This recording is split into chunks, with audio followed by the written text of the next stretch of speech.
pada pagi hari ini. Kan kepada junjungan kita Nabi besar Muhammad sallallahu alaihi wasallam dengan alfaz Allahumma shalli ala sayyidina Muhammad wa ala ali sayyidina Muhammad. Jemaah salat subuh yang berbahagia, alhamdulillah pagi ini telah hadir Ustaz kita Haji Ahmad Nasir, beliau sudah hadir untuk mengawali kajian kita. Mari kita mengucapkan bismillah. Bismillahirrahmanirrahim. Untuk waktu pada Ustaz, waktu depan silakan. Bismillahirrahmanirrahim. Assalamualaikum warahmatullahi wabarakatuh. Alhamdulillahi rabbil alamin. Wassalatu wassalamu ala rasulihil karim, amma ba'du. Bapak Ibu, para jamaah, alhamdulillah, syukur, segala puji bagi Allah Subhanahu wa taala yang telah memberikan kita banyak kenikmatan. Wa ahsin kama ahsanallahu ilaik. Teruslah berbuat baik karena Allah taala selalu baik kepada kita. Tidak usah khawatir dibilang baik ini karena memang sesungguhnya Allah taala sangat baik kepada kita. Jadi kalau kita berbuat baik itu bukan karena dia, tapi karena Allah yang nyuruh. Kenapa berbuat baik? Karena Allah itu terus sangat baik kepada kita. Walaupun kepada seorang mungkin dia lupa dengan kebaikan kita. Kadang bukan lupa Pak, baik dibalas buruk. Tapi tidak dengan Allah Subhanahu wa ta'ala. Dia catat, bikin sampai nanti Allah akan menunaikan semua hajat-hajat kita. Salawat dan salam dengan ucapan Allahumma salli wa sallim ala Sayyidina Muhammad wa ala ali Sayyidina wa maulana Muhammadin. Salawat kita baca agar cinta kita kepada Nabi terus bertambah. Akhirnya kita ringan taat kepada Nabi, akhirnya dekat dengan Nabi. Kalaulah dekat dengan Nabi, besok hari kiamat insya-Allah dapat syafaat duluan. Amin ya rabbal. Bapak Ibu rahimakumullah, ngaji kita pada hari ini Allah Ta'ala berfirman, man ja'a bil hasanati falu asyru amsalihha wa man ja'a bis sayyiati falajza ila mislah wa hum la yuzlamun. Al-An'am ayat 160. Secara arti bahwasanya barang siapa yang datang menghadap Allah membawa satu kebaikan, maka Allah akan membalasnya 10 kebaikan kepada dia. Dan barang siapa yang telah datang besok pada hari kiamat membawa satu keburukan, pasti sampai kepada Allah kita akan datang menghadap Allah. Kalau dibawa satu keburukan, kata Allah Ta'ala, maka dia akan dibalas dengan satu keburukan. Wahum la yuzlamun, dan semua orang besok di hadapan Allah tidak dizalimi sedikit pun. Jadi kalau kita bawa satu, Allah kasih 10. Untung baru gitu Pak. Untung ya. Allah bayar berlipat ganda. Tapi kalau kita buruk, salah, maka Allah balas dengan 1 saja, tidak balas dengan 10. Wahum la yuzlamun, dan Allah berikan kaidah akhirat, orang itu di hadapan Allah Ta'ala, Allah tidak akan pernah menzalimi siapapun. Sekali lagi, termasuk hal yang diharamkan oleh Allah atas dirinya. Berarti apa? Allah tidak mungkin mengerjakannya. Walaupun Allah Ta'ala mampu dan bisa dan layak saja. Adalah apa? Ini haram zulman ala nafsi fala tazalamu. Kata Allah, sebelum Allah mengharamkan jangan saling menzalimi, karena aku saja duluan tidak akan berzalim kepada siapapun. Jadi Allah Ta'ala itu baik. Sebelum dia melarang kita membuat kezaliman, dia sendiri menahan dirinya untuk tidak zalim kepada siapapun, kepada makhluknya itu sendiri. Nah, dalam ayat ini Bapak Ibu rahimakumullah, qad ishtarata fil hasanati al-maji' biha yaumil qiyamah wal amal sahlu 'anil amal walakin maji' bihi yaumil qiyamati syadid wa inna sayyatan wahidatan walakin la 'asatu minal 'uyub. Jadi disyaratkan dalam kebaikan yang besok kita datang menghadap Allah Subhanahu pada hari kiamat, dan amal menjadi mudah bagi mereka yang beramal. Tetapi membawa amal kepada Allah Ta'ala itu termasuk hal yang sangat besar Pak. Jadi yang paling susah itu bukan kita nggak punya apa-apa, tapi apa? Pertanggungjawaban kita di hadapan Allah Ta'ala. Nah, jangan terlalu sedih, kecewa, tidak punya terlalu banyak sesuatu, tapi yang mesti dipersiapkan sesuatu sekecil apapun akan terbawa kita menghadap Allah Ta'ala dan harus dipertanggungjawabkan di hadapan Allah Subhanahu Wa Ta'ala. Itu yang repot nanti kan? Ya. Jadi walaupun dosa itu cuma satu, tapi dia memiliki 10 kerugian, Pak. Jadi kalau kita kebaikan, kita buat satu zikir subhanallah, Allah balas 10 kali. Kepada Nabi sekali selawat, Allah balas 10 kali. Kita sayang Nabi sekali, Allah balas sayangnya 10 kali. Tapi dalam keburukan tadi, keburukan itu walaupun satu dibalas satu, itu sangat membahayakan kita besok di hadapan Allah Ta'ala. Dalam satu keburukan itu tersimpan 10 aib. Sehingga memang target kita itu, Pak, kalau kebaikan sebanyak mungkin, kalau keburukan usahakan sikap pun tidak bawa. Jangan dibilang, wah berarti kita untung nih, kebaikan satu balas 10, kalau kebaikan 10 balas 100. Kalau keburukan 2 cuma 2. Jangankan cuma 2, Pak, satu pun membahayakan diri kita. Apalagi ada 2, ya kan? Nah, kalau kita di persidangan untuk 1 perkara berkeringat, 2 perkara jantungan, kamu itu 3 perkara, tidak bisa tegak, Pak. Karena sikap perkara kadang 6 bulan baru selesai. Kadang sikap perkara di sidang setahun tidak selesai. Kalau 2 perkara kayak mana? Ada orang berlapis-lapis sampai umur dia tidak cukup untuk membayar di penjara itu sendiri. Berlapis-lapis. Umur tinggal 20, penjaranya 50 tahun. Nah, kayak mana bayar itu? Karena apa? Berlapis-lapis. Iya kan? Berlapis-lapis itu sendiri. Jadi innal abda iza amila sayyi'atan faqad asqata khalaqa ala nafsihi wa huwa qadirun alaihi wa fi kulli waqtin. Jadi ketika seseorang hamba berbuat satu keburukan, maka ada 10 aib dalam diri dia. Ini kita terangkan agar diri kita masing-masing bukan hanya meninggalkan keburukan, Pak, benci dengan keburukan, bahkan jijik dengan keburukan. Sehingga kita rubah buruk jadi baik. Itu namanya akhlak. Benci diganti sayang, dendam diganti sayang, marah diganti senyum. Itu namanya karena mengingat daripada buruk menjadi lebih buruk lagi, mending buruk dirubah jadi baik. Sebagaimana orang sakit mesti pengen sembuh, Pak.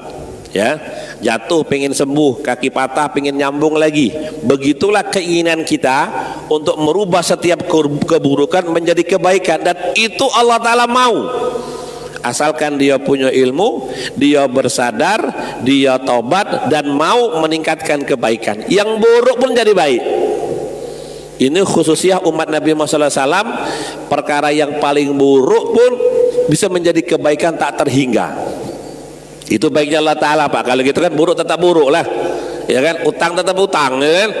Walaupun dia itu sudah minta maaf, tapi tetap mengingat, ya ini dulu pernah nganu saya, kan? Pernah utang tidak bayar. Walaupun sudah kita lunasin, tidak usah bayar, tapi kita ingat besok tidak boleh utang lagi, ya? Karena tidak bakal dibayar lagi. Itu manusia, Pak. Walaupun dia memaafkan, dia ingat, aku utang tidak bayar, sudah aku maafkan. Boleh utang lagi tidak? Tidaklah, kata sudah memaafkan.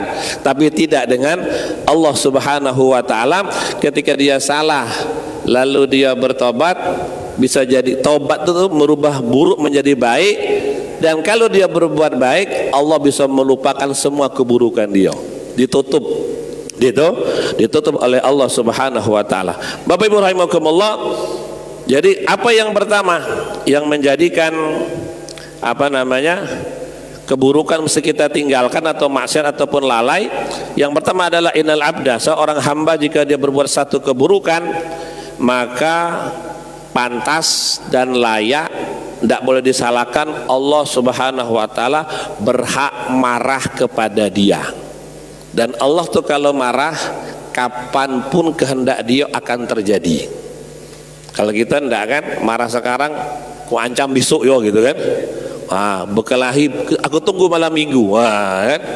Tunggu dekat kuburan, dia datang kita tidak, kan? Kalau marahnya kita nunggu waktu untuk balas, tapi kalau Allah tidak fikul waqt, karena waktu itu dikuasai oleh Allah, langit bumi pun dikendalikan oleh Allah. Ketika Allah tersinggung dan Allah mau mengazab, kapanpun bisa terjadi. baik di depan Ka'bah, jauh dari Ka'bah, dimanapun kata orang itu yo. Nah kita nih Pak diikat dengan keadaan, Allah mampu saja dengan kematian.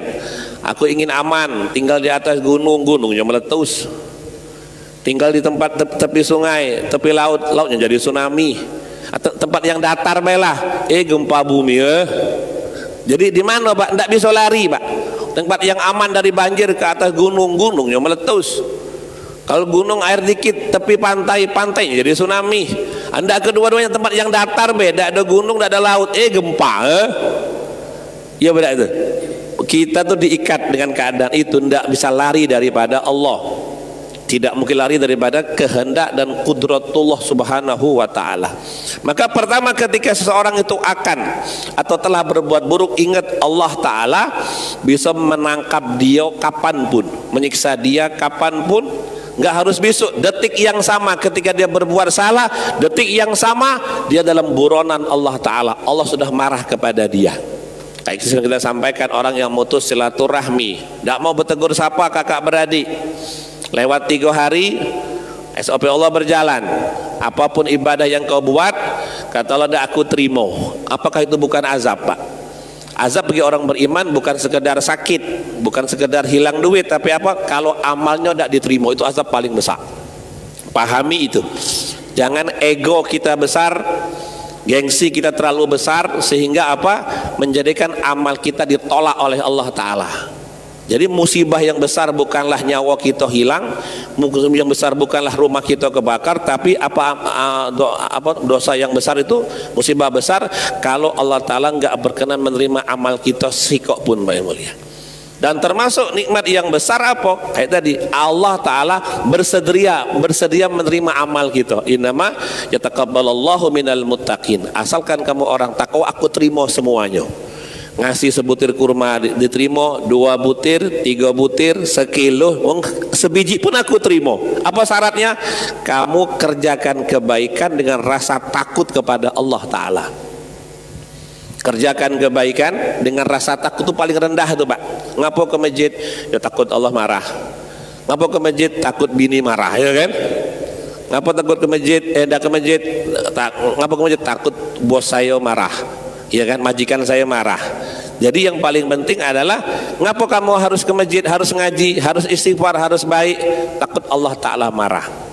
Amal yang didasarkan atas ketakutan kepada Allah menjadikan Allah pasti inamatu hasar, aku terima nian amal kamu tuh bilang. Dan orang yang benar-benar takut kepada Allah akan disegani oleh siapapun. Bapak-bapak ini kalau benar takut dengan Allah, bini mesti segan. Kalau bini tidak segan, hati-hati dicek takutnya ada apa tidak, kira-kira itu Pak. Itu hadis masalahnya Pak. Aku pun gitu, ya kan? Kalau saya dan kita nih benar-benar takut kepada Allah, langit bumi segan kepada kita. Ibu-ibu juga begitu. Kalau benar-benar hormat dengan suami, takut kepada Allah, maka anak yang kita didik taatnya sangat luar biasa. Ketika kita menghilangkan rasa takut kepada Allah, hilang, tidak perlu, tidak dipupuk, apa yang terjadi Pak? Semua hal menakutkan kita. Tidak ada miskin tapi takut, tidak ada rugi tapi takut, berjalan tapi takut, serba takut. Kenapa? Karena dia tidak takut kepada Allah. Begitu urusan akhirat yang memang wajarnya tuh takut, dikubur dewean, gelap, lama pula.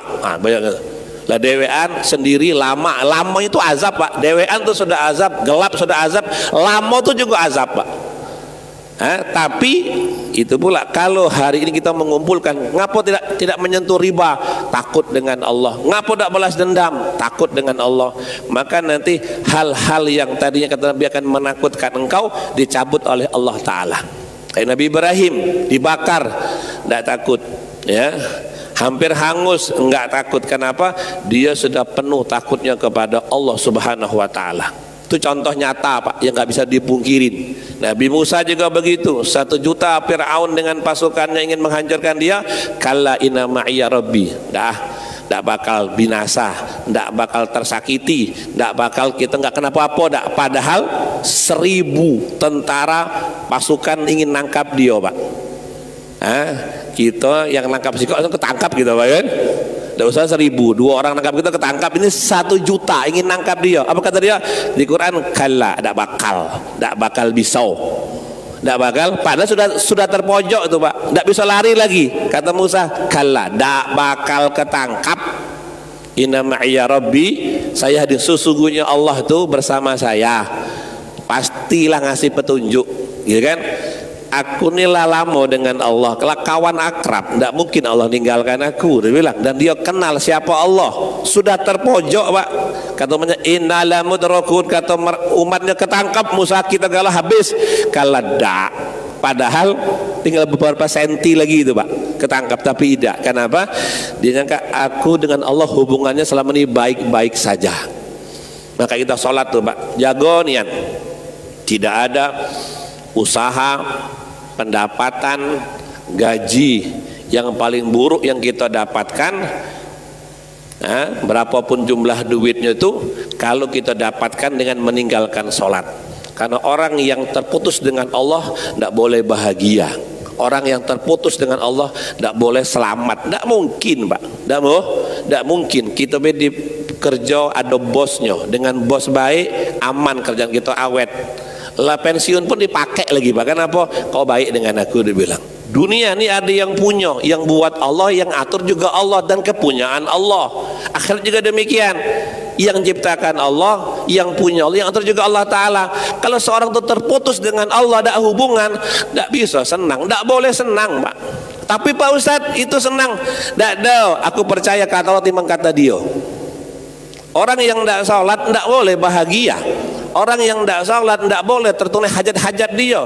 Orang yang tidak sholat tidak boleh dapat apa-apa. Kata ulama, dunia ini apa sih yang bisa kita bawa? Tidak ada yang bisa Pak, tidak ada yang bisa. Bapak punyalah sebanyak-banyak mungkin, tetap tidak bawa apa-apa.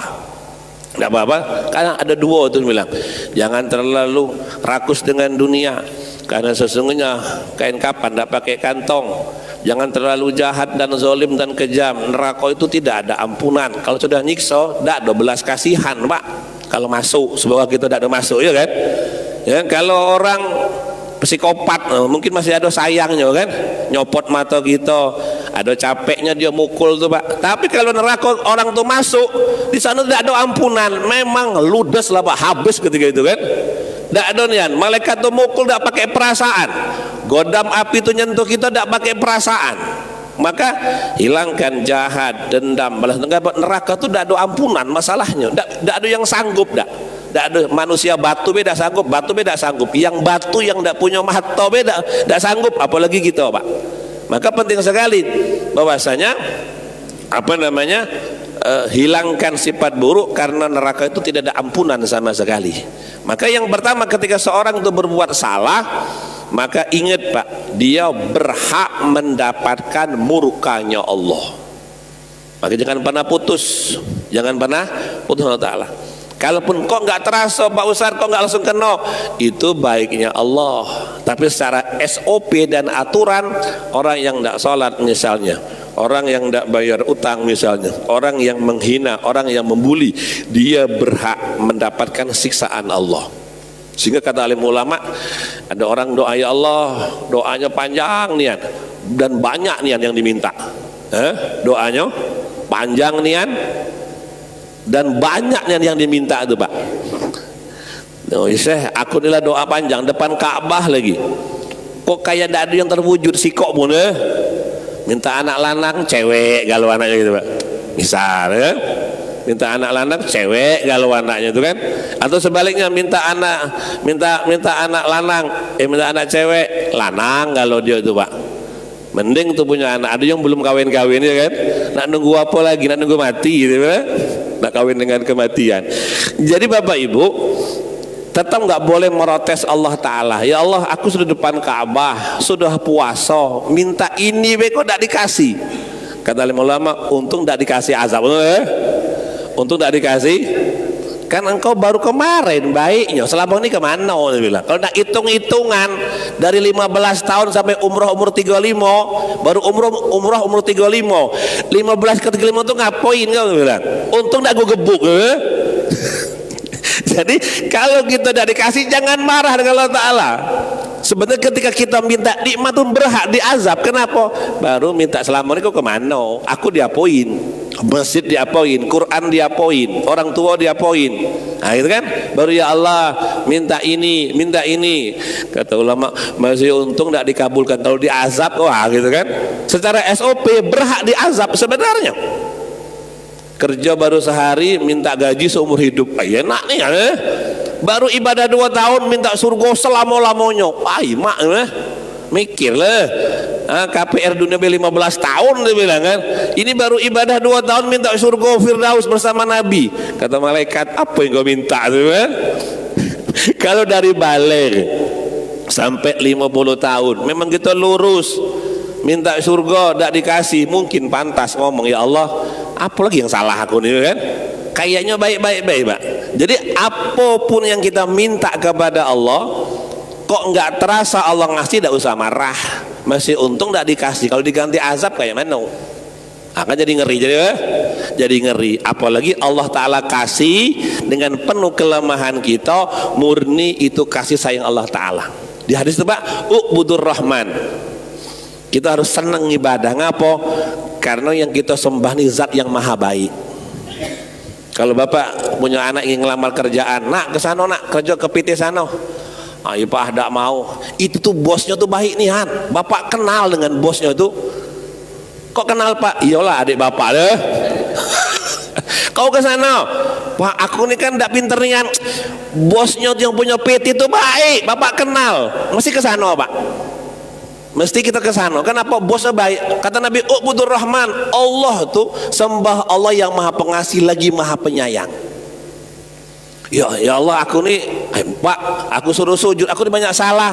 Aman, Allah tuh Ar-Rahman Ar-Rahim Ghafurur Rahim. Maka Nabi tuh selalu menyemangati sahabat, jangan pernah malu beribadah kepada Allah. Jangan pernah takut jangan pernah takut salah bahasa, teruslah dengan penuh kekurangan. Karena bosmu tuh Ar-Rahman, pengasih maha penyayang, Pak. Sangat memaklumi segala kekurangan kita. Kalau kelebihan kita, dado. Sangat memaklumi kelemahan kita. Kalau kelebihan kita, dado lebihnya dah Pak. Kalau lebih dosa lebih salah. Kalau kelebihannya Pak Ustaz, kok lebih apa? Lebih tinggi tak juga, ya kan? So, kalau kesalahan pasti ada ampunan. Kalau kelebihan kita tidak punya kelebihan, ya, yang ada kekurangan, ya tak? Maka u'budur rahman. Jadi nanti orang terpeleset. Kata alim ulama Bapak Ibu, baik ataupun kita buruk, Allah selalu bersama hambanya. Nah kalau kita tidak Pak, hati-hati Pak. Kadang makin tua kita makin ditinggal, ya tak? Ditinggal anak, ditinggal cucu, ngeri Pak. Kadang tua tuh ngeri juga tak? Ya Bu, makin tua tidak lagi menghasilkan uang, ini anak buka pintu apa tidak bisa kira-kira nih Pak. Kadang-kadang mikir gitu juga Pak. Sekarang iya kita masih punya penghasilan, masih punya aset, anak bagi-bagi. Dia masih nelpon, Pak kemana Pak, makan yuk. Kadang mikir-mikir, bisa kalau nggak punya aset, dipanggil apa tidak kira-kira gitu kan? Dipanggil apa tidak, diundang apa tidak, disayang apa tidak, itu kadang-kadang muncul di pikiran. Kok bisa macam gitu Pak Ustaz? Nonton YouTube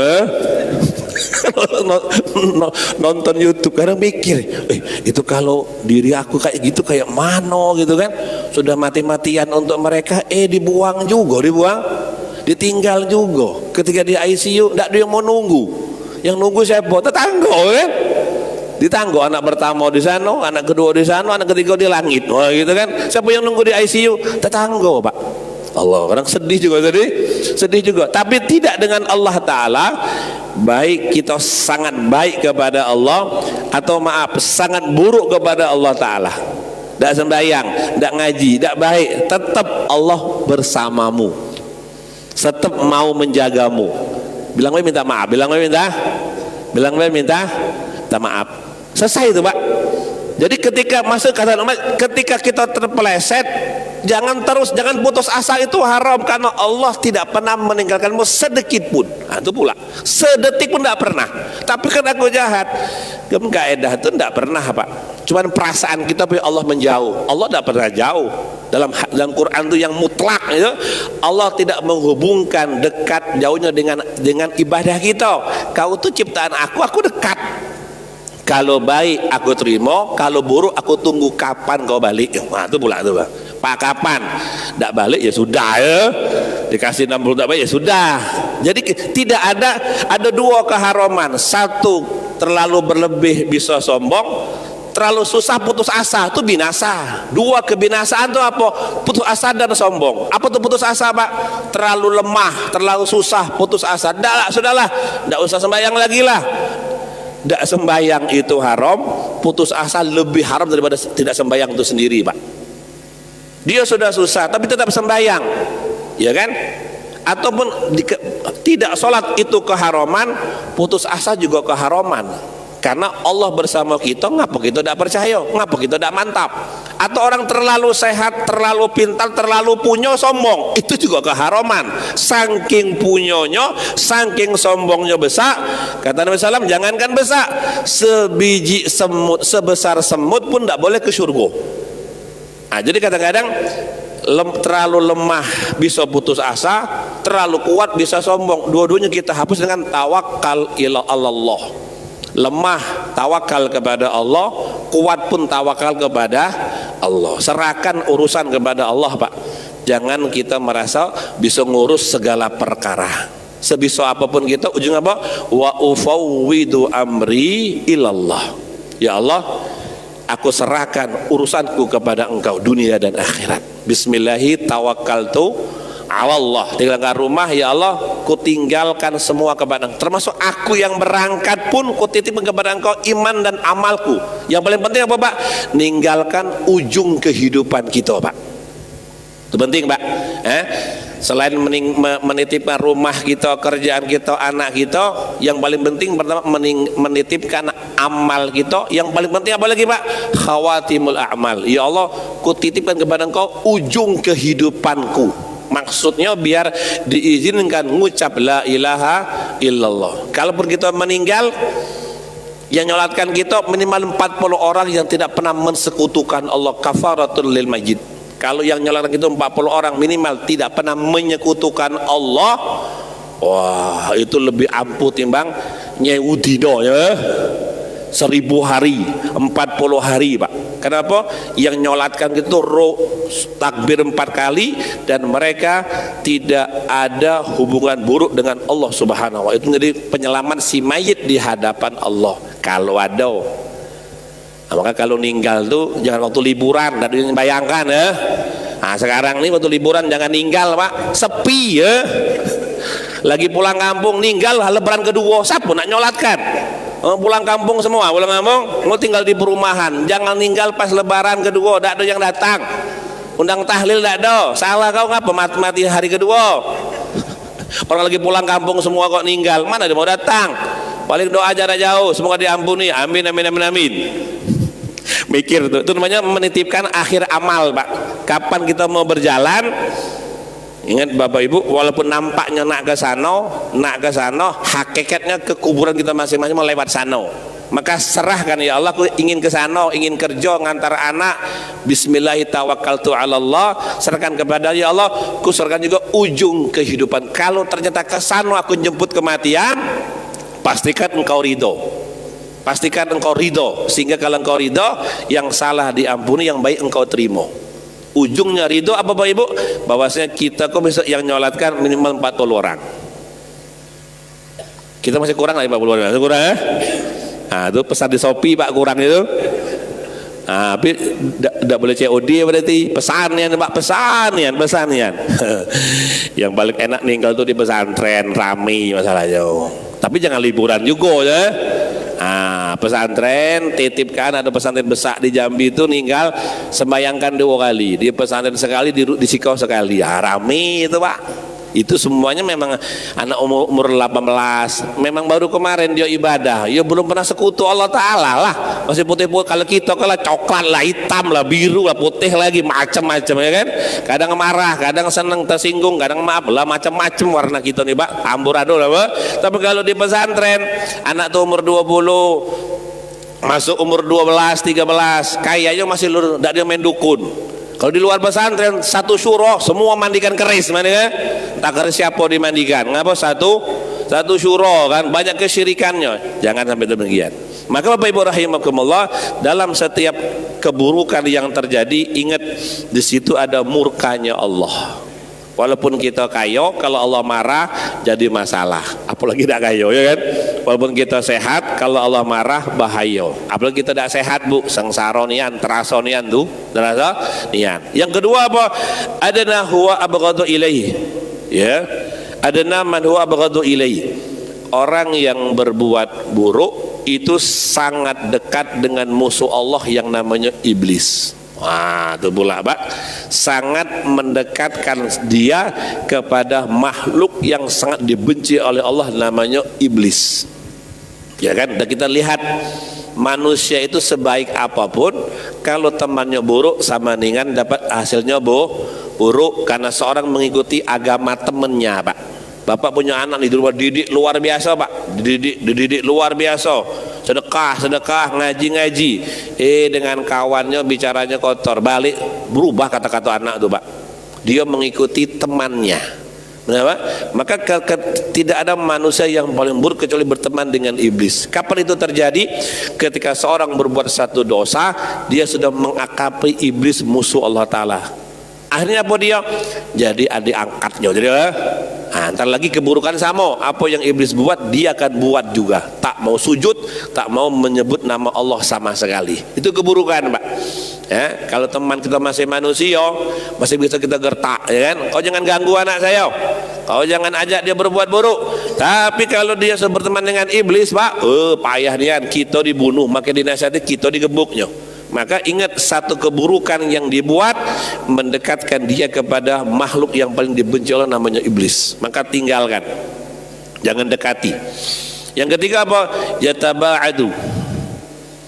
Termasuk amal itu Bapak Ibu yang membuat kita jauh daripada iblis adalah hari Jumat sujud sajadah, Pak ya. Sujud sajadah. Kalaupun ibu tidak sempat ke masjid, kalau bisa apal juga sajadah tuh. Apal juga di rumah, Pak, sajadah itu, walaupun tidak sempat ke masjid karena mungkin di mana, maka hari Jumat subuh sholatnya pakai ayat sajadah. Karena kita tahu, Pak, sikok itulah kesalahan iblis yang paling parah, tidak mau sujud kepada Allah. Karena itu hak Allah yang paling besar, praktek nyembah yang paling betul tuh sujud kepada Allah Ta'ala. Yang paling pas kepada Allah tuh sujud. Ketika dia tidak mau sujud, sangat mengingkari Allah Ta'ala. Apalagi praktek sujud yang paling tepat ketika ada ayat tentang fasjud waqtarib, kata sujudlah, langsung sujud. Langsung apa? Sujud. Karena memang ada perintah. Karena praktek iblis itu terkutuk. Kenapa? Dia sujud tidak mau.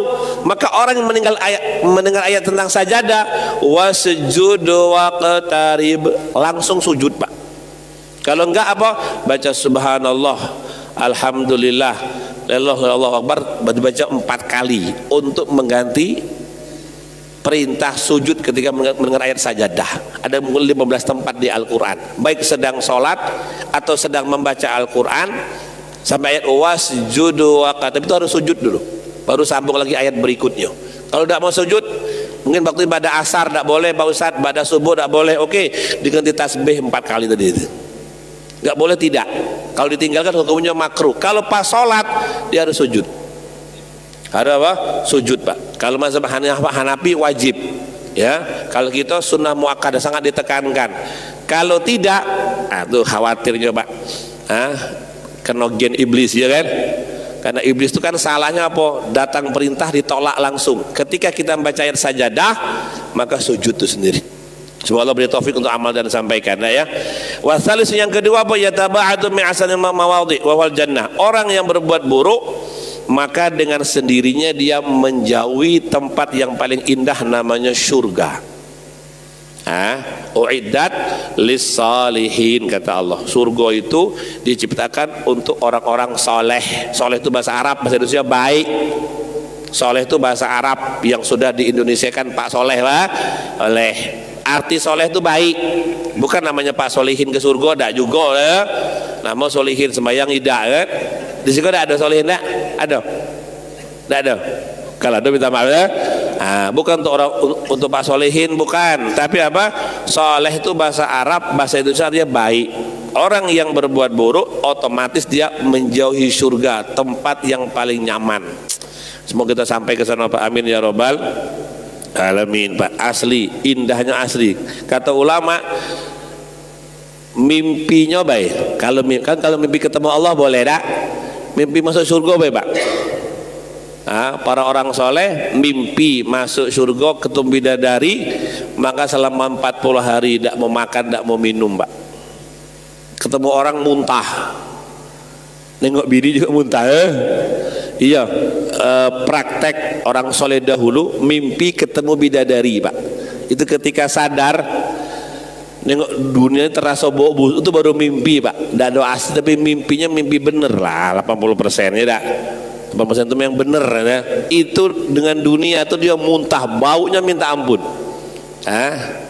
Istri baru pulang petugas haji kemarin, balik kita jemput di bandara Jakarta ya, dari sini kan. Jadi ketika di sana lebih hampir 3 bulan, serba gedung semuanya. Sampai di Jambi katanya, kayak Jambi ini kayaknya kayak nggak ada pembangunan. Jadi bukan cuci otak, cuci mata ya. Sangat dicuci matanya tuh Pak. Lihat Mekah itu semuanya gedung, selama 3 bulan tuh gedung, semuanya serba hotel, tinggi gitu. Waktu bandara Jambi ini kayak tahun-tahun 80-an. Dicuci matanya tuh sehingga kayak gitu, kayak tidak ada perkembangan. Padahal Jambi sudah perkembangan luar biasa, luar ya. RT 1 juta ada apa 10? 1 juta. RT apa lurah? Di sini ada Pak RT enggak? Ada Pak RT juga? Pak RT pesan tuh Pak, ya kan? Itu tiap tahun enggak tuh? Semoga Pak Maulana bahagia kalau ya. Itu uang saya tuh Pak, uang pajak tuh. Uang saya tuh, jangan lupa. Uang saya tuh, ada situ uang saya tuh. Ada tuh, ya kan? La ilaha illallah. Jadi apa namanya, orang kalau dia mimpi masuk surga ketemu bidadari, ketemu masakan surga, mimpi itu sanggup tidak makan 40 hari 40 malam. Ketika dia ketemu bidadari, itu ketemu orang muntah, pagi siang sore muntah, sampai 40 hari baru sadar, aku masih di dunia, masih di dunia. Itu baru mimpinya Pak, bagaimana aslinya. Dan itu sudah ada. Umur surga lebih tua daripada kita. Fal yatanafasil mutanafisun. Pantas kita nih ibadah lomba-lomba, karena janjinya itu pasti. Jangan pernah ragu Pak. Pak Ustadz capek nian ibadah nih Pak Ustadz, capek nian. Sabar, ntar lagi sampai surga ntar lagi sampai. Pengen cepat Pak Ustadz, matilah sekarang cepat kan mati sekarang. Lamun yang minta cepat, matilah sekarang, sampailah langsung itu pula ya kan. Pokoknya jangan sedih jadi orang beriman Pak, surganya lah pasti. Cuman kita minta kalau bisa tidak usah mampir. Itu yang penting itu kan. Yang repot tuh mampirnya tuh mampirnya lama pula kan. Bannya pecah ya kan. Harusnya sejam sampai, karena ban pecah sehari semalam. Iya sudah, supaya tidak mampir ke neraka tuh, kebaikan sekecil apapun buat, keburukan singkirkan. Ada duri, ada paku, singkirkan. Jangan pasang paku tengah jalan. Ya orang mampir kalau rumah dia, ya kan? Jangan, ya. Semua kita tidak ada mampir kalau langsung masuk, langsung apa? Maka buat amal-amal, kata Alif Kapak Yaguzairan, kalau kamu tidak mau mampir, buat Allah terkejut dengan dirimu, buat Allah kagum. Kayak mana? Buat ibadah yang orang tidak bisa, kau bisa. Itu caranya Pak.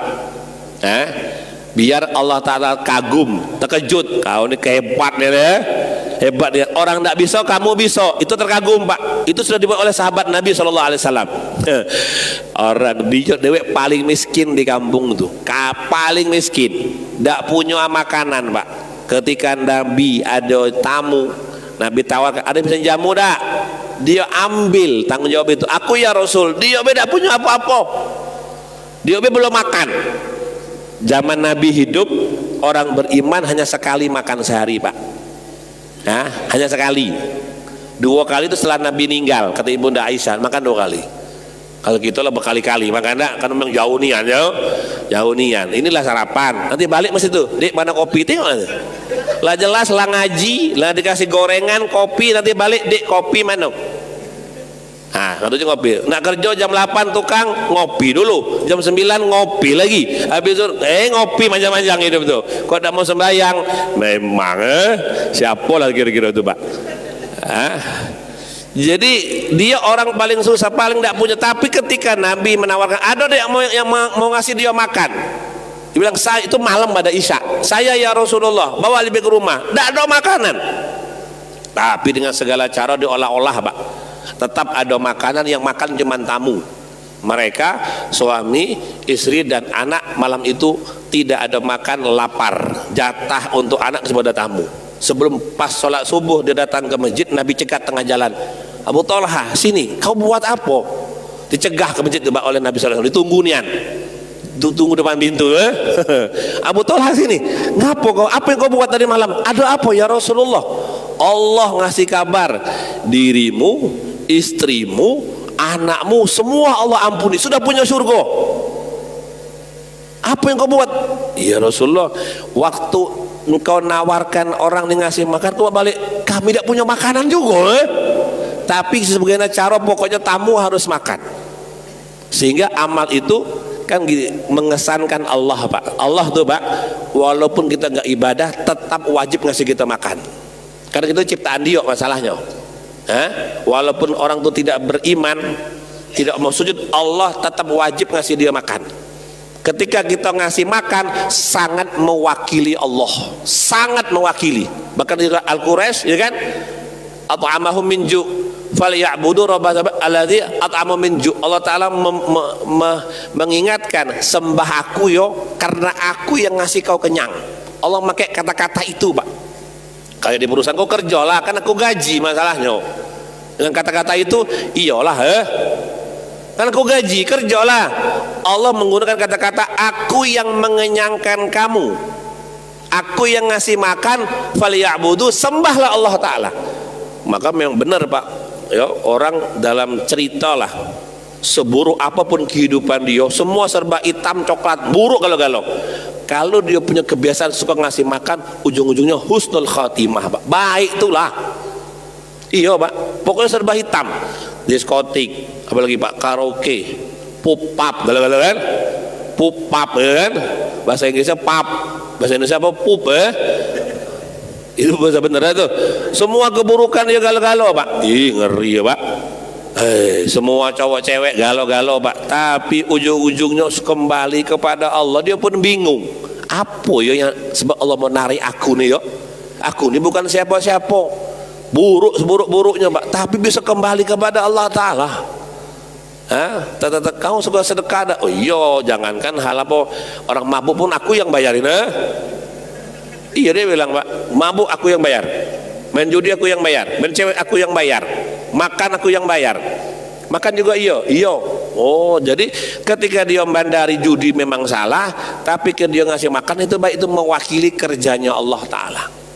Allah sangat berterima kasih. Maka kita suami ini, Pak, yang kerja cari nafkah, itu Allah terima kasih nian. Tapi sembahyang, jangan beda. Ini cuma mengandalkan kerja, tidak sembahyang, tidak bisa. Maka sangat membantu Allah Ta'ala, sangat terbantu Allah Ta'ala, sangat. Maka sedekah itu ya nggak harus kita nyantai, jadikan karakter dalam diri kita, Pak. Karakter, ya, karakter. Di kantong kita selalu ada permen, ada duit. Saya parkir di Amanda itu, Amanda pakai motor 2 kali. Anak suka, Amanda bang, ambil Amanda, pakai motor desa. Yang ketiga, aku ketika parkir, Pak, tidak turun dari motor, Pak, di motor itulah yang beli anak lah. 3 kali, yang ketiga dimarah parkir. Kau lah 2 kali kesini, ya tidak bayar-bayar, dah. 2 kali. Kau lah 2 kali ke sini, yo, tidak bayar parkir. Aku kan tidak turun dari motor, Bang. Tidak turun dari motor. Wih, marah, Pak. Marah. Aku kan tidak punya uang cash, Pak Ustadz. Punya kiris, punya kiris. Masalahnya kalau kiris ini kan 10.000 minimal, tak? Marah, Pak. Bayangkan tuh. Cuman masalah 2.000, marah, Iya juga, ya. bisa gue bawa Porto dari depan dia, ya kan? Jadi ketika kita tuh bener tapi kita tidak ngasih, jadi salah Pak. Ya, jadi salah. Oh ini lumayan juga, cuma masalah 2.000, tahan betinju bu kasih 2.000, atau motor ditariknya, ya kan? Minggir, kasih jalan cuma kasih 2.000 beh. Jalan dibuatkan, motor ditarik kan, alhamdulillah, ya kan? Cuma 2.000. Kalau tidak, kalau 2 kali kesini ya udah bayar ya? Enggak, sampai anak tuh ketakutan di belakang gitu kan, laju bal, jangan. Anak lanang 2 tuh laju bang. Sampai sekarang namanya Afi, sampai sekarang dia nagih, bah kapan kita kesana lagi? Iya, apa kesana lagi bang? Abah kan tidak takut, agak takut. Afi sampai sekarang nih. Jadi Bapak Ibu memberi makan, apalagi kita sudah mau ngaji, mau sholat Bu ya, ibu-ibu ini masak, subhanallah ya kan, jadikan yang makan masakan ibu itu anak tambah baik ya kan, karena tidak ada makan yang paling ikhlas dari makanan seorang ibu ya kan. Kalau makanan yang paling tulus itu makanan seorang ibu, termasuk khasiat anak soleh dan soleha memang makan dari masakan ibunya dewek. Nah itu memang masakan yang tidak ada iri, tidak ada dengki, memang masakan tulus. Itu merubah karakter Pak. Itu dulu, sekarang lah pakai apa? Grab galau-galau ya kan. Aduh, ibu-ibu sekarang dapurnya elok, tak ada berasap, dapurnya tak ada berasap. Kata dia ngapa? Nah kata Pak Ustadz tuh Nabi tuh 3 bulan tak berasap, kita baru sebulan. Terus makan di mana? Di warung lah. Jangan kayak gitu dalilnya, itu salah pakai dalil namanya, ya kan? Kalau Nabi itu tidak ada makanan, memang dia puasa. Ini alasan tidak di dapur, balas nyuci. Allah Nabi itu Pak, kata Pak Ustadz 2 bulan 3 bulan tidak hidup kompor di rumahnya. Kita nak niru. Jadi mana pesan Grab lah, ada berubah dalil itu Pak. Yang ketiga, jauh daripada surga, rugi ya. Yang keempat, taqtuqarribuhu ila syarril mawadi. Orang yang berbuat buruk akan mendekatkan kepada tempat yang paling bahaya, yang namanya wa huwa jahannamu, dia adalah neraka jahanam. Semoga Allah jaga kita dari panas neraka jahanam. Ajirna minan nar. Nah, itu Pak, keburukan. Senanglah kau sekarang, ketawalah, bahagialah. Besok kau terbakar hidup-hidup. Nah, jadi setiap hal tengok ujungnya. Ya enggak kira-kira Pak? Setiap hal tengok ujungnya. Jangan sampai beli tanah ujung-ujung sengketa kan gitu Pak. Jangan sampai beli makan ujung-ujungnya basi. Intinya ujungnya keburukan itu ujungnya surga. Walaupun sekarang senang, bahagia, kayak cukup, tapi tengok ujungnya kena gebuk kena.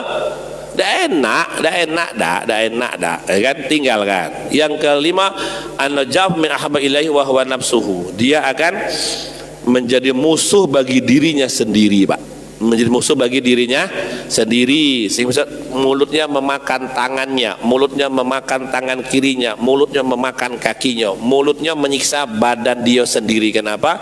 Masuk dalam azab Allah Ta'ala. Karena ketika kita berbuat buruk tuh yang rugi bukan Allah, yang rugi bukan malaikat, yang rugi dirimu sendiri. Nah, yang rugi dirimu sendiri, sehingga besok dirimu menyiksa dirimu sendiri. Ya, kalau kita digigit orang bisa teriak, aduh. Kalau gigit dewi kayak mana? Kayak gimana? Kalau tangan kita digigit anak kecil, aduh, bisa kita lepas. Ini yang gigit tangan, mungkin kita lapar, kita harus memakan tangan kita dewe, Pak. Gimana nak teriak aduh? Ini makan tangan dia dewe, tidak bisa. Saking sengsaranya teriak pun tidak bisa. Kenapa? Dia memakan dirinya sendiri itu sendiri. Nah, itu keburukan. Wasadisu najasun nafsahu. Allahu Akbar. Orang yang berbuat buruk itu menajisi dirinya sendiri, sedangkan Allah menciptakannya suci lahir batin. Bayi yang lahir itu suci, Pak, tidak ada salah. Bayi yang lahir itu walaupun penuh dengan darah, dia tetap suci. Keluar dari tempat yang kotor, dia tetap suci, itu bayi. Berumuran darah itu najis, tapi dia suci. Tempat yang kotor, tapi dia tetap suci. Ya kan? Maka ketika dia berbuat dosa, dia telah menajisi dirinya sendiri, membuat rendah serendah-rendahnya, hina sehina-hinanya. Banyak nih Pak, masih 10 Pak, masih ada 4 lagi. Lanjut dah. Jam lah lewat kok. Penuh memori HP-nya. Wasabi'u adzal ashabal ladzina la yuzuna wa hum al-hafazah. Kata alim ulama, orang yang berbuat itu merepotkan malaikat, membuat malaikat tuh repot, salah galau-galau, ya kan? Malaikat sangat senang kalau kita isinya baik, zikirnya banyak, Qurannya banyak, sholatnya banyak, mereka senang katanya. Nah, tapi kalau berbuat buruk sangat menyakiti malaikat pencatat. Ini orang berani nih, ya berani. Belum tahu siapa yang dia hadapi, nih, kan? Malaikat Jibril baik ketua kami tidak bisa dekat ke Allah, lewat selangkah terbakar. Ini berani nih, ya berani. Nak ketemu Allah dalam bentuk dosa. Apa tidak salah, beda woy gitu. Wong mana gitu, wong mana aku tuh kan? Malaikat tuh berani nih, ya berani. Ahzanan Nabi fi qabrihi. Yang ini kata ahli ulama, ketika berbuat dosa itu Bapak Ibu sangat membuat Nabi bersedih. Nah, Nabi itu kekasih Allah, jangan buat dia marah. Kalau dia marah, sedih, yang marah itu kekasihnya yaitu Allah Ta'ala. Maka ketika kita baik, Pak, baik kita sholat nih, zikir, semua orang biasa-biasa baik, tapi Nabi senangnya minta ampun. Kalau Nabi sudah senang, kekasih Nabi siapa? Allah. Allah pun senang juga. Di situ nak kita hargai, Pak. Tahajud, tidak ada yang tahu. Masa nak iklan dulu, tak mungkin, pengumuman tahajud dewean jam 2. Ya Allah, istri tidur, tetangga tidur, Pak Imam juga tidur, ya Allahu Akbar. Nabi tahu, dalam riwayat ditanya, doa untuk si mayit apakah sampai? Pasti sampai, sepakat 100%. Perbedaannya cuma satu, si mayit tahu tak yang mendoakan dia? Kalau sampai, pasti sampai. Semua mazhab mengatakan sampai, nggak ada perbedaan pendapat. Doa itu akan berdampak kepada si mayit. Yang menjadi pertengkaran apa, Pak? Si mayit itu tahu tak yang doakan dia? Kalau di kuburan tahu tak yang menziarahi dia? Sebagian ulama, semakin besar ulama berpendapat, kalau dulu si mayit kenal dengan kita, dia tahu, tahu, dibacakan Fatihah dari Pak Bedul, alhamdulillah. Sampai. Kalau dia tidak kenal, maka dia tidak tahu, tapi tetap sampai. Kalau sampainya pasti, termasuk ziarah kubur. Ziarah kubur tuh orang tua sangat, anak nomor 2 datang, nomor 3 datang, yang nomor 1 mana? Lo mati juga, tahu, berkesan sampai ke sana. Itu tidak ada perbedaan pendapat, karena semua mayit itu mendengar suara langkah kaki orang meninggalkan dia. Maka ketika kita berbuat baik, Bu, walaupun tidak ada yang muji kita, Nabi senangnya minta ampun. Sedekah ada kekuatan melebihi api, elemen air, elemen apa gunung, elemen tanah, apa itu sedekah, ada Nabi yang bilang ada apa namanya yang paling kuat apa di dunia ini, dibilang apa gunung bisa hancur dengan besi hancur dengan api hancur dengan angin atau dengan air. Kata sahabat, ada yang lebih hebat dari 4 perkara ini. Ada apa tuh? Orang sedekah dengan tangan kanan, akhirnya tidak tahu. Maksudnya tuh ketika dia berbuat baik itu yang tahu hanya Allah dan Nabi, gembira nian, Pak. Gembira, maka inilah adanya kotak wakaf. Nah, nih, kalau di Mekah ada kotak wakaf, tidak diterima gitu, Pak. Di Mekah, di mana kotak wakaf? Tidak ketemu lah. Sebesar itu masjid di Mekah, tidak ada kotak wakafnya. Kita 3 kata ya. 3 kata. Apa guna kotak wakaf tuh, Pak? Biar kita sedekah, tidak ada yang tahu. Tapi sekarang tidak ada bisa lagi. Kenapa? Ada CCTV. Maksudnya uang 100.000 kok pecah, kok koyak, siapa ngasih? Cek di TV. Pak Bedul, habis itu amal yang besar. Semoga kita diberi taufik. Yang ke-9 apa? Asyhadu ala nafsil ard wal lailu wan nahar. Subhanallah. Ketika orang itu berbuat buruk, maka ingat siang dan malam, langit dan bumi menyaksikannya. Besok menjadi saksi buruk dia di hadapan Allah. Bumi ini bisa ngomong, langit juga bisa ngomong. Jadi ketika orang itu berbuat buruk, ingat disaksikan oleh langit dan bumi, disaksikan oleh malam dan siang, dan besok akan menyakiti mereka dan membalas keburukannya. Apa yang terakhir, Pak? Khana jamil khalaqi dengan adamin. Ya Allah. Yang ke-10, orang yang berbuat maksiat itu sudah mengkhianati seluruh makhluk. Bahwa manusia itu diciptakan untuk ibadah. Ya beda. Baik kita lahir 100 tahun yang silam atau lahir 1000 tahun yang silam, Sampai sekarang udah umur 2000 tahun lebih, 2000, tetap diciptakan untuk ibadah. Perjanjian kita dengan Allah untuk ibadah. Ketika orang itu tidak ibadah atau maksiat, dia telah berkhianat kepada seluruh makhluk, merusak hubungan baik nama manusia di hadapan Allah Subhanahu wa taala. Maka Bapak Ibu, doa adalah haqqa warzuqna tibaa wadal batila batila warzuqna tinabah. Ya Allah, tampakkan yang baik itu baik, beri kekuatan untuk mengikutinya. Dan juga doa, tampakkan yang buruk itu buruk. Lalu apa Pak? Berikan taufik untuk menghindarinya. Semoga Allah beri taufik amal dan sampaikan. Cukup, ada pertanyaan? Silakan Pak Ustaz.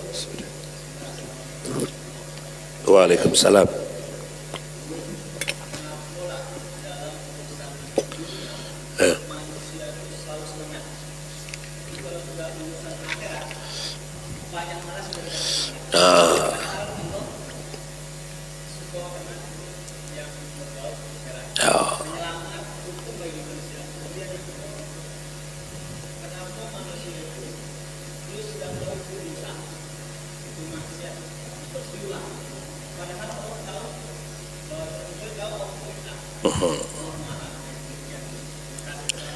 Waalaikumsalam. Ini asli Pak. Jawabannya sikok dua coba. Memang tertipu namanya. Dunia itu adalah tipuan. Tertipu dak?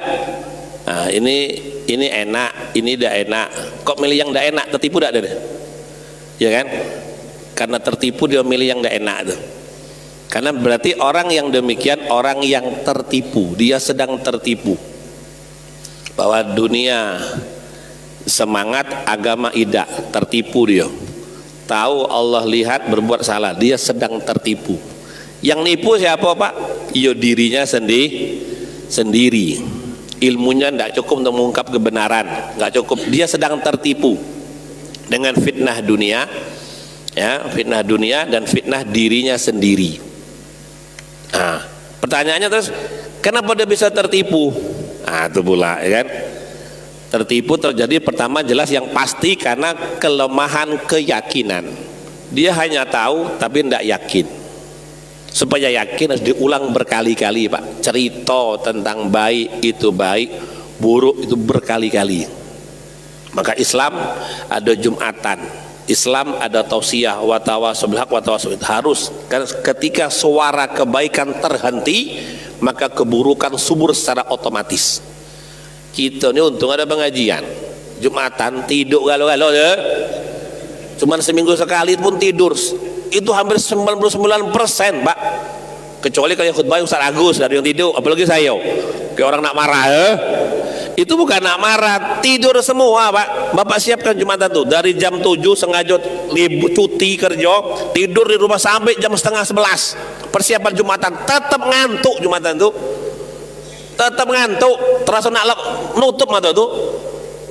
Iya Pak, iya Pak, kira-kira Pak.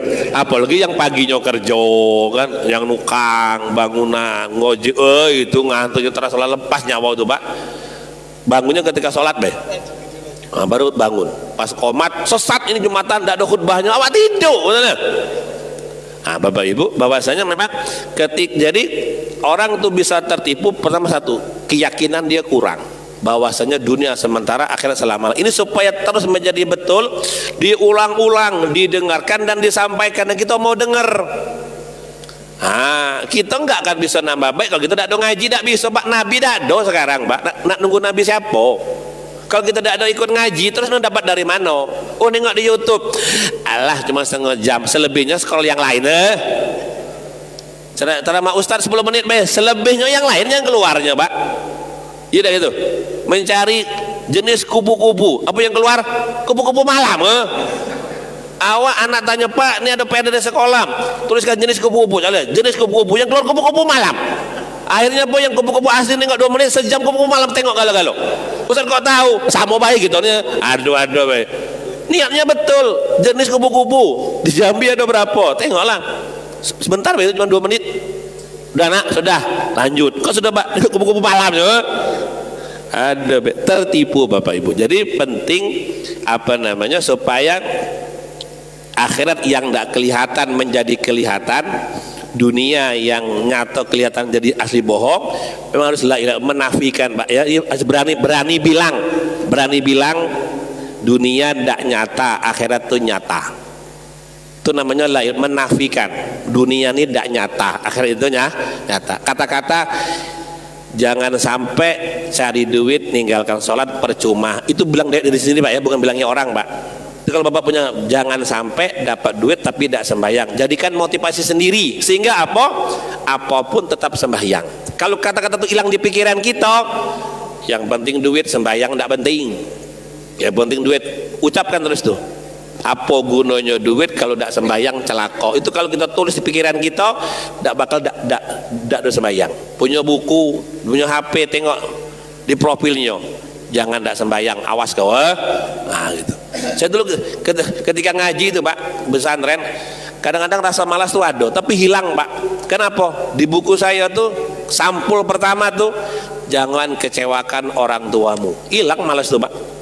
Jangan kecewakan mereka, jangan sia-siakan keringat mereka, jangan sia-siakan harapan mereka, jangan sia-siakan harapan orang sekampung. Taunya orang kau tuh ngaji, bukan main selot, taunya ngaji.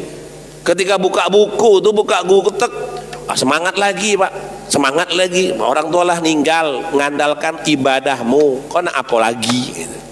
Nah sekarang gitu baik, dunia itu memang tipu-tipu, maka supaya tidak tertipu betul keyakinan yang paling gampang itu Pak, kumpul sama orang-orang soleh, itu menyelamatkan kita. Ilmu tidak cukup, amal tidak cukup, sudah kumpul sama orang soleh. Di HP Bapak kah, pastikan ada nomor ustadz. Paham tuh Pak? Di HP anak-anak kita pastikan ada nomor ustadz. Jangan punya HP, punya grup banyak, ustadz tidak sikap di situ ada. Nomor organ tunggal ada, dekorasi ada, nomor catering ada, loka ada kalau nomor ustadz atau Agus, awas gitu, jangan. Semua nomor ada, jangan nomor ustadz ada. Kalau bisa ustadz itu paling ada. Di mana? Di grup pub ada, grup diskotik juga ada, ya kan? Iya Pak, tempelkan ustadz di situ tuh Pak. Minimal dia bisa menasehatin, jangan lepas. Kita ini grup khusus, ya kan? Malam mingguan, ya? Taruh situ juga nomor saya situ tuh. Nah, coba kalau berani posting begitu kan? Nah itu ya, mudah-mudahan Allah jaga kita dari hal keburukan. Amin ya rabbal. Allahumma salli wa sallim ala sayyidina Muhammadin ya arhamar rahimin. Allahumma ighfir lana dzunubana wa liwalidina warhamhum kama rabbawna shighara. Yassir lana umurana wa qadi hajatina wahdina ila subuli salam. Wafiqna lima tuhibbu wa tarda minal qawli wal fi'li wal amal wa niyati wal huda. نسألك رضاك والجنة ونعوذ بك من سخطك والنار أجرنا من النار وأفعل كذلك بوالدينا وذرية وسنسات الدارين يا أرحم الراحمين ربنا آتنا في الدنيا حسنة وفي الآخرة وقنا عذاب النار سبحان ربك رب العزة عما يصفون وسلام على المرسلين والحمد لله رب العالمين السلام عليكم ورحمة الله وبركاته. Waalaikumsalam warahmatullahi wabarakatuh. Terima kasih Pak Ustadz motivasi ya. Mudah-mudahan kita banyak beramal. Jangan lupa tanamkan motonya tadi itu ya Pak Ustadz ya, di dalam kita malu. Karena Allah sayang kita, kita tidak sayang kita. Nabi itu sayang dan kita tidak sayang. Makanya kita harus taat sesuai dengan ajaran Islam yang telah kita anut. Mungkin itu, terima kasih. Bangun berdoa kajian ini bermanfaat. Saya akhiri dengan assalamualaikum warahmatullahi wabarakatuh.